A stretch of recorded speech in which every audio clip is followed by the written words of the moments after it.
በሲስተም እንኳን የለም ሄደን ነው እንትን ምንከፍለው ካሽ ነው ምንከፍለው መግቢያና ማውጫ አላቸው አሁን እነሱ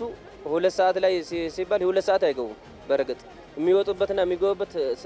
እየተከበረ አይደለም ሰዓታቸው ማለት አሁን እንደሱ ቢከበርልን ጥሩ ነው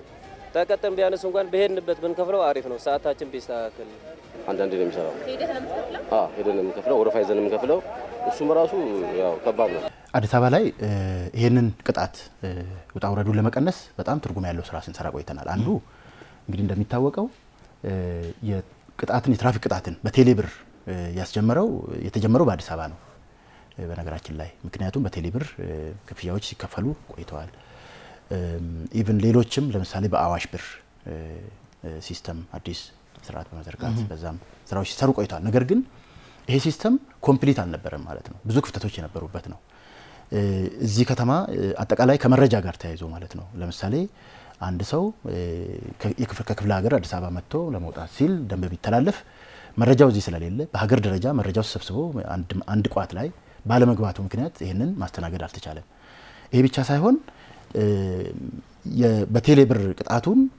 ፈጽሞ ለመሄድ ብዙ ክፍተቶች ነበሩ ለምሳሌ አንድ ሰው ቅጣቱን ፈጽሞ ያለሱ እውቅና ለምሳሌ አልአዛር ደንብ ሳይተላለፍ እኔ ልቀጣ እችላለሁ አይከለክልም ማለት ነው ወይ ደግሞ አንድ ተቆጣጣሪ እኔ ተቆጣጣሪ ከሆንኩኝ አንድ ደንብ ተላላፊ ጋር ቆሜ ምናልባት ቅጣቱን ተቀጣል ብዬ ምንም ሳልለው ወይ ደግሞ እኔን በሌላ ተርጉሞት የኔን ስልክ ቁጥር ካወቀ በኔ አካውንት ላይ ትራንስፈር ማድረግ ይችላል ስለዚህ ብር ጠይቆኛል የሚል ማለት ነው እንደዚህ አይነት በጣም ብዙ እንትኖች ክፍተቶች ነበሩት ማለት ነው አጠቃላይ ሲስተሙ ስለዚህ ይሄን እንዲያስተካክሉ ከቴሌ ጋር ስንሰራ ቆይተናል በአጠቃላይ ግን እዛው በአውቶማቲክ የሆነ የትራፊክ ክፍያ ስርዓት ለምን አንዘርጋም የሚል ስራ ስንሰራ ቆይተናል ስለዚህ ይሄንን ችግር ከአጭር ጊዜ በኋላ ይሄንን ችግር የሚያላቅቀን ኦልሞስት ከ2 አመት በላይ ስንሰራበት የነበረ ሶፍትዌሩን አበልጽገናል ባንኮች ጋር ኢንቴግሬሽን ስራ ረጅም ጊዜ ወስዶብናል ከቴሌብር ጋር ኢንቴግሬት ማድረግ ሌሎች ከንግድ ባንክ ጋር ኢንቴግሬት ማድረግ መረጃዎችን መውሰድ ጊዜ ወሰደብን ማለት ነው ስለዚህ የክልሎችን መረጃ አሁንም ማግኘት አልተቻለም ፌደራል ትራንስፖርትን ጠይቀናል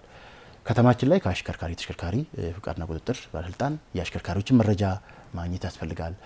የተሽከርካሪዎችን መረጃ ማግኘት ያስፈልጋል ኢቭን ደግሞ ስልክ ቁጥራቸውን በተገቢው የሚሰራ ስልክ ቁጥር ማግኘት ያስፈልጋል ይሄ እዛ ሆኖ ቅጣት እንዲፈጽሙ ለማድረግ ይሄ ችግር ገጥሞናል ማለት ነው ስለዚህ ይሄንን ስክሪን ያደረግን ነው ማለት ነው አሁን ላይ ስለዚህ በእኛ በኩል ሲስተሙን ሶፍትዌሩን አበልጽገን ሬዲ ሆነናል ግን በዚህ ክፍተት ምክንያት 4 ወር ሙሉ ፈጅቶብናል አሁን ላይ ግን በራሳችን እየመዘገብን ቅጣቱን በዛ መሰረት ለመፈጸም ኦልሞስት ኢንቴግሬሽኑን ጨርሰን ወደ ስራ